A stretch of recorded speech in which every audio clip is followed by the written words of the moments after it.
নমস্কাৰ পোনপ্ৰথমতে মোৰ মৰমৰ ছাত্ৰ-ছাত্ৰীসকলক মোৰ এই চেনেলটোলৈ স্বাগতম জনাইছো আজি এই ভিডিঅ'টোত আপোনালোকক ক্লাছ 8 ৰ এনচিইআৰটি চেপ্টাৰ 2 45 পেজত থকা যিসমূহ ফিগাৰ ৰিডাৰ কোৱেশ্চন তাৰে একেবাৰে শেষৰটো কোৱেশ্চন মই সলভ কৰিব ওলাইছো সেইটো হৈছে 14 নম্বৰ কোৱেশ্চন আৰু 14 নম্বৰ কোৱেশ্চনত কি কৈছে যে what was the date 1 Arab / 1 billion seconds ago তো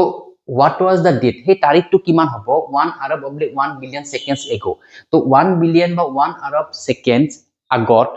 কিমান তাৰিখ হ'ব সেই কথাটো সুধিছে তো সেই বস্তুটো আমি আজি তাৰিখৰ পৰা আমি হিসাব উলাব পাৰিম কিন্তু এটো এপ্ৰক্সিমেট হিসাবত আমি এটা উলাম কিন্তু ইয়াতে ম্যাক্সিমাম ডাটা আমাৰ কিন্তু এপ্ৰক্সিমেট হলো আমাৰ কিছুমান ক্যালকুলেশন কৰিব লাগিব ইয়াতে তো ক্যালকুলেশন কিনে কিন্তু আমি অকমান শুদ্ধকৈ কৰিলে ভাল ঠিক আছে তো ইয়াতে চাওক প্ৰথমতে আমি জানিব লাগিব যে 1 বিলিয়ন সেকেন্ডত কিমান খিনি আহিব তো 1 বিলিয়ন ইয়াতে লিখিছে কি যে 1 বিলিয়ন সেকেন্ড ঠিক আছে তো 1 বিলিয়ন সেকেন্ড মানে প্ৰথমতে আমি লিখি লব লাগিব যে কিমানটা আহিব যে প্ৰথম মই ইয়াৰ পৰা ধৰিছো 1 10 100 1000 1000 সৰি 1000 100,000 10,000 100,000 তাৰ পিছত 1 মিলিয়ন তাৰপিছত প্ৰথম নেক্সট মিলিয়ন আহিব 1 মিলিয়ন 10 মিলিয়ন 100 মিলিয়ন তাৰ পিছত বিলিয়ন আহিব ঠিক আছে 1 বিলিয়ন 10 বিলিয়ন 100 বিলিয়ন তো আমাক 1 বিলিয়ন সুধিছে গতিকে আমাৰ ইখিনিত 1 টো আমি ইখিনিত ঠিক আছে ইখিনিতে 1 হ'ব বাকি ইয়াতে আমাৰ 0 হ'ব এটা তো 1 বিলিয়নত আমাৰ কিমান হ'ব 10 টু দি পাৱাৰ 9 হ'ব ঠিক আছে এটো আমি আগতেও পাইছো আৰু হেতু 1 আৰব বুলিও কয় 1 আৰব / 1 বিলিয়ন টু একে হয় ঠিক আছে তো ইমান সেকেন্ড হ'ব 10 টু দি পাৱাৰ 9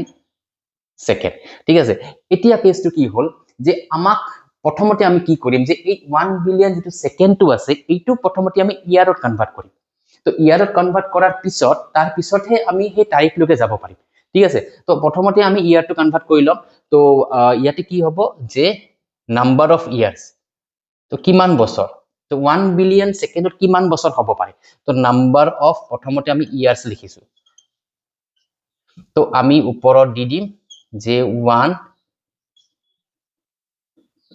1 বিলিয়ন এটা তলত আমি কিহে ডিভাইড কৰিম ঠিক আছে সো প্ৰথমতে আমি চাব লাগিব যে আমাৰ 1 ইয়াৰত কিমান ডেজ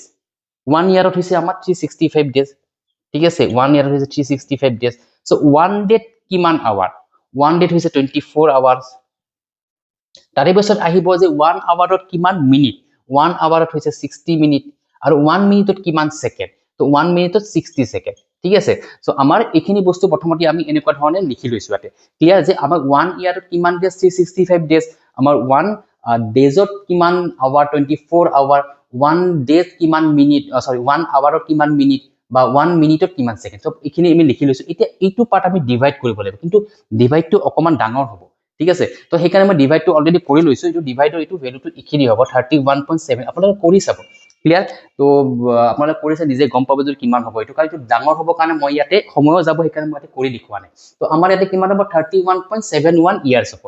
তো ইখিনি ইমানখিনি ইয়াৰ্স হ'ব এতিয়া 31 টো বুজি পাইছো যে 31 ইয়াৰ্স টো গম পাই এটা 0.71 ইয়াৰ্স বুলি কি বুজায় ক্লিয়াৰ তো আমি কাম কৰিম কি 0.71 ইয়াৰ্সক আমি 365 দি মাল্টিপল কৰিম তেতিয়া আমাৰ নাম্বাৰ অফ ডেজ টো ওলাই যাব তো আমি কি কৰিম যে ইয়াতে আমাৰ 31 ফুল ইয়াৰ্স এটা হ'ব যে 31 ফুল ইয়াৰ্স এখিনি আমাৰ এটা হৈ গল ঠিক আছে তাৰে লগত আমাৰ পয়েন্ট ইটো হ'ব যে তাৰে লগত প্লাস 0.71 0.71 to 365 কৰি দিম ক্লিয়াৰ তো এটা 0.7 365 হক আমি 0.7 দি মাল্টিপল কৰিম 365 into 71 563 7 5 গুণ 35 5 3 থাকিল 7 42 42 ৰ 3 প্লাস কৰিলে 45 ৰ 5 থাকিল 4 আহিব 7 21 4 25 5 259 আৰু পইণ্ট ইটো আমাৰ কিমান 8 9 ইটো 255 সৰি 42 ইটো 21 25 হ'ব তো ইটো 5 হ'ব ইটো 5 হ'ব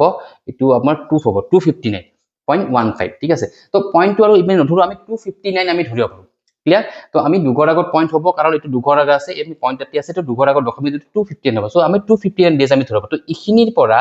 আমি এটো কিমান পাবো আমি 259 ডেজ পাম ঠিক আছে এটা 259 ডেজ পাম তো তাৰে আগতে আমি কাম কৰিম যে 259 ডেজত কিমান মান্থ ইটো আমি মান্থত নিব লাগিব কাৰণ ডেজত আছে, ইটো আমি ডেজত নিব নোৱাৰো। তো মান্থত যদি নিব যাওঁ আমাৰ সাধাৰণতে এক মাহত আমাৰ 30 ডেজ হয়। তো 259 টো আমাৰ 8 মাহত 240 ডেজ হ'ব, 8 মাহত 240 ডেজ হ'ব, 8 into 40, তো 8 into 40 plus 19 এনেকুৱা ধৰণে হ'ব। সৰি 8 into 40 নহয়, 8 into 30, সৰি আমাৰ এইটো এক মাহত 30 ডেজ, তো 1 into 30, তো 1 into 30 হলে 240 plus 19 কৰিলে 259 হ'ব। তো 1 আমি 8 মাহ আগত যাব লাগিব, ঠিক আছে। তো তাৰে আগত আমি কি কৰিম যে 31 ফুল ইয়াৰ আছে, তো 31 ফুল ইয়াৰক আমি প্ৰথমতে আমাৰ যিটো বৰ্তমানৰ যিটো বছৰ, বৰ্তমান আমি 2026ত আছো, ঠিক আছে। 2026ৰ পৰা আমি 31টো প্ৰথম মাইনাছ কৰিম, ক্লিয়াৰ। তো 31টো মাইনাছ কৰি এইটো 5 হ'ব, ইয়াৰে 9 হ'ব, এইটো 9, 1995। তো সেই কৰাৰ পিছত আমি পালো 1995, ইটো হৈছে ইয়াৰটো, ইটো বছৰ, ঠিক আছে। এতিয়া আমাৰ আহিল তাৰিখত, তো 8 মাহ আগতে 8 into 30 plus 19, তো ইটোতো মাইনাছ হ'ব। তো ইটো আমাৰ মাইনাছ ক'ৰ পৰা হ'ব যে আমাৰ বৰ্তমান এপ্ৰিলত কিমান আছে, আজি আমাৰ এপ্ৰিলত 30 তাৰিখে কৰিছো আমি, ঠিক আছে। তো ইটো আমাৰ হ'ব যে 1995 যে এপ্ৰিল, সৰি 30th এপ্ৰিল 1995, এইখিনি আমাৰ আজিলৈকে হৈ আছে। গতিকে এই 13 এপ্ৰিল 1995 30 এপ্ৰিল মানে এপ্ৰিলৰ যিটো মাহটো আছে, সেই এপ্ৰিল মাহৰ আজিৰ মাহটোৰ পৰা আমাৰ 8 মাহ আগত যাব লাগিব, মাইনাছ হ'ব। তো 8 মাহ যদি আমি আগত যাওঁ তেতিয়াহ'লে আমাৰ জানুৱাৰী ফেব্ৰুৱাৰী মাৰ্চ এপ্ৰিল 4 মাহ, ইপিনে এইটো বছৰ আৰু পুৰণা বছৰত আমাৰ ছেপ্টেম্বৰ অক্টোবৰ নৱেম্বৰ ডিচেম্বৰ 4 মাহ। ডেট মিনছ ছেপ্টেম্বৰৰ পৰা বৰ্তমান এপ্ৰিললৈকে আমাৰ 8 মাহ হৈ আছে, মানে ছেপ্টেম্বৰ অক্টোবৰ নৱেম্বৰ ডিচেম্বৰ জানুৱাৰী ফেব্ৰুৱাৰী মাৰ্চ এপ্ৰিল, গতিকে এইখিনি 8 মাহ হৈ আছে। তো আমাৰ কি হ'ব যে এইটো আমাৰ ছেপ্টেম্বৰ মাহলৈকে হ'ব, কিন্তু ছেপ্টেম্বৰ মাহলৈকে হ'লেও সিপিনে আৰু 19 দিন আছে এটা, সেই 19টো আৰু মাইনাছ হ'ব। তো 19টো যদি মাইনাছ হয় তেতিয়াহ'লে আমি আগষ্টত যাব। তো আগষ্টত যদি যায় তো আমাৰ 31 ডেজ, তো আমাৰ সিপিনে 12 ডেজ হ'ব, মানে 12 মানে 12 তাৰিখ হৈ যাব। তো 12, ডেট মিনছ আমাৰ ইটো হ'ব 12 অগষ্ট 1994 হ'ব। কিয় 4 হ'ব? কাৰণ 1995 আছিল, কাৰণ আমি 8 মাহ মাইনাছ কৰাৰ লগে লগে এই যিটো 95 বছৰটো আছে তাতে 4 মাহে পৰিল এপ্ৰিললৈকে, আৰু বাকীখিনি আগৰ 4 মাহ আগৰ বছৰত গুচি গ'ল, আগৰ বছৰ মানে 1994ৰ বছৰটোত গুচি গ'ল, 1994ত গৈ ইপিনে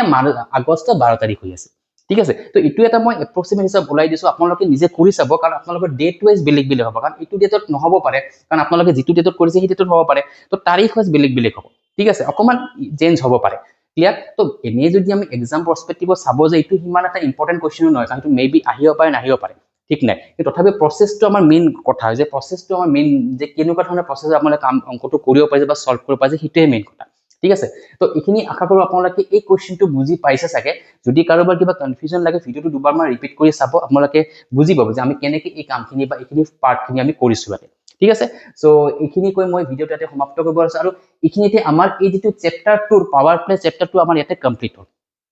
এতিয়া মোৰ যিটো আমাৰ 3 নম্বৰ যিটো চেপ্টাৰটো আছে সেইটো মই নেক্সট ভিডিঅ'ৰ পৰা আৰম্ভ কৰিম। তো একেবাৰে শেষত মই আপোনালোকক ধন্যবাদ জ্ঞাপন কৰিছোঁ যে এই ভিডিঅ'টো আপোনালোকে ভালদৰে চোৱাৰ বাবে। ধন্যবাদ।